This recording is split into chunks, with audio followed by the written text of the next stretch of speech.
Okay, you were able to preach in Iraq a few weeks ago in at least 4 churches, and you said they were packed churches, and that means there are still Christians in the areas of Iraq that you were in. Is that right? Yeah, that's right. We were in northern Iraq, which is sometimes called Iraqi Kurdistan. And so this is an area where many that were fleeing ISIS have taken refuge. And right now you've got roughly 2 million refugees, Christians, Muslims, Yazidis, all different people spread out throughout those areas in refugee camps. And so as you said, I had a chance to preach in the largest church in northern Iraq, and we also visited several refugee camps and really had the opportunity to minister to people in crisis in numerous ways. In fact, the opportunity to share the gospel and share the love of God in that area is tremendous right now. Everybody's pretty freaked out and scared when they see the news with ISIS, but really the opportunity, I personally believe, Jan, that if Jesus was here on the earth today, he would be in northern Iraq, he would be in Syria, and that's the reason why we went. So you said that these refugee camps, that they're filled with tents, with trailers, and they're filled with both Sunni and Shia Muslims, is that right? Yeah, the first camp that we visited was actually a Christian camp, which was, they were building a mall, and so you had about a 4-story concrete structure that was never finished. It was just wide open, and they filled it with little sheetrock cubicles, essentially, and brought in some water. And so there was probably well over 1,000 Christians living there. We spent the afternoon when we first arrived there, and then we went to a much larger camp that was really just in an open field, as you said, filled with tents. Initially it was tents. They've just brought in some trailers, and that was a mixture of Sunnis and Shia Muslims. Pretty much anyone that fled central Iraq or Syria, they've ended up in that area. And the Christians tend to congregate in their own camps, and the Muslims. But, it was amazing. We were sitting in, some of the tents and the trailers, and Shia and Sunnis getting along just fine. Mm-hmm. The one thing they agreed on was they hated ISIS. But some of the stories people were sharing were just absolutely heart-wrenching. And even as Muslims, they really were open to letting us pray with them and to share the gospel. I was amazed at the openness. I want to play a quick soundbite. It's a little over 2 minutes, but there's some incredible things going on in the spiritual world, and I mean that in a positive way, in that part of the world. You even told me, and I've heard this from others too, that the Jesus film is being shown in some of the refugee camps, and there's some really significant response. Is that correct? Yeah, in fact, I have a very close friend that showed the Jesus film just recently, and he said of the 100 or so Muslims that watched it, amazingly, they projected the film onto the side of a mosque. On the outside of the mosque, they used that for their screen, and he said they had an altar call. 85% came forward for salvation, and I wish I had been there for that. We didn't see that type of response, but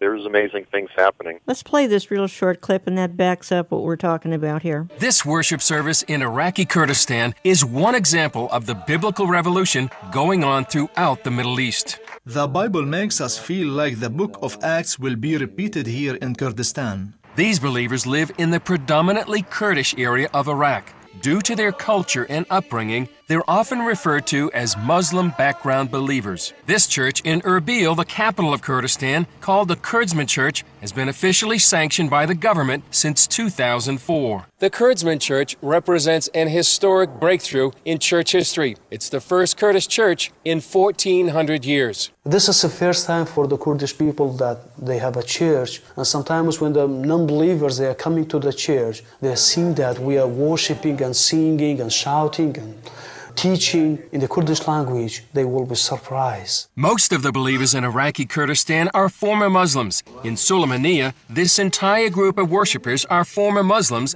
including their pastor, a former Muslim cleric. I was one of those before I came to believe the message that I should kill the others. Sometimes I wanted to kill my wife because she did not cover her hair. But when I found my life in Jesus, Matthew 5 tells me to love my enemies. Others throughout Iraqi Kurdistan have also been transformed. I'm very happy that Jesus came and knocked on the door of my heart, and that I got to know the real God in a real way of life. Before becoming a believer, I always felt there was something missing in my life, as if I had lost something. That feeling was constantly with me. Now, as I am a believer, that feeling is gone. I know that I have found what was missing in my life. In Iran and in Syria and Jordan and Iraq and Afghanistan, great things are happening as many Muslims are open to the Lord Jesus Christ right now. Tom Doyle works with Muslims throughout the Middle East and says the church's potential for growth is amazing. Just in 4 countries we work in, they're projecting 500 new churches just in Jordan, Syria, Iraq, and Egypt. In Iran, the ministries that work together are projecting 10,000 new churches in Iran next year.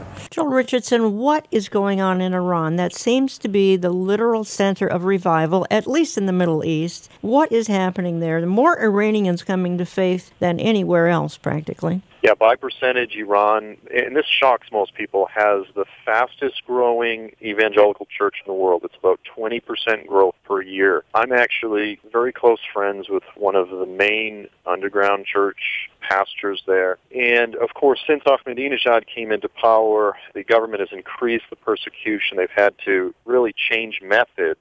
But essentially, in a nutshell, Jan, when Ayatollah Khomeini came forward back in the late 70s with the Iranian Revolution, the people of Iran saw the true brutal face of Islam. And in the years that followed, the Iranians have turned away from Islam in droves, and the vacuum, the spiritual vacuum that has created, has left a tremendous opportunity for those that are bold enough to be underground church pastors and planters there. And I believe that as we've seen ISIS now sweep across the Middle East, across Syria and Iraq, and the whole world has seen the brutality of it, I believe that the revival that began in Iran is now going to sweep through much of Iraq and Syria and Jordan and that whole region. Now, again, the numbers, they're still small. I mean, relatively speaking, they're still small. But just to see the growth that we're seeing, this is historically unprecedented. And the church really needs to be getting behind this movement, primarily with prayer, but also even financially, and sending teams, short-term, mid-term, and long-term teams to go there to minister, to teach, and to equip really this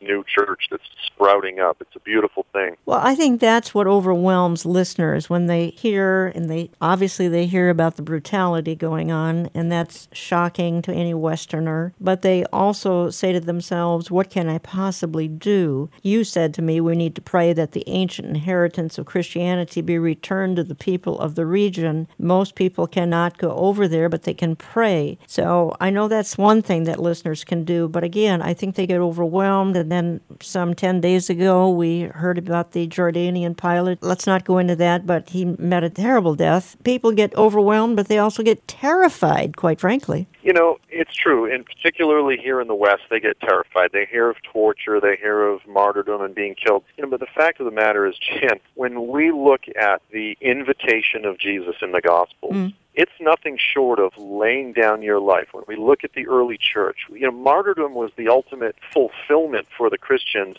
And I'm convinced that, here in the West, we're preaching a gospel of your best life now and comfort and all of these things. We need to diligently, from the pulpits, proclaim the same Christianity, the same invitation, the same call that Jesus gave 2,000 years ago, that the apostles gave, that the early Christians gave, and that's a life of sacrifice. And when we begin praying for our brothers and sisters in the Middle East, all that's going on, we become connected to it because we're so detached over here, and we begin entering into a Christianity that's much closer to that which Jesus calls us all to. It's basic Christianity 101, and I believe we need to get back to it. Okay, well, folks, you can learn more, and you can see some interesting videos at joelstrumpet.com. And, Joel, I want to move into talking about this film that you have co-produced, you and Escobar and WorldNet Daily and others are on the team here, quite a lineup, because it's End Times Eyewitness. You traveled to Egypt, to Turkey, to Israel, to Jordan, couldn't make it into Iran, apparently, but you, in the film, you interview lots of voices in the Mideast who speak about the Mideast, and you ask, how are responsible Christians to react to the unfolding chaos around the world? Let me add here that I find too many of them are, again, they're hiding from the chaos around the world and over in the Middle East. I mean, it's just too frightening, as we said moments ago.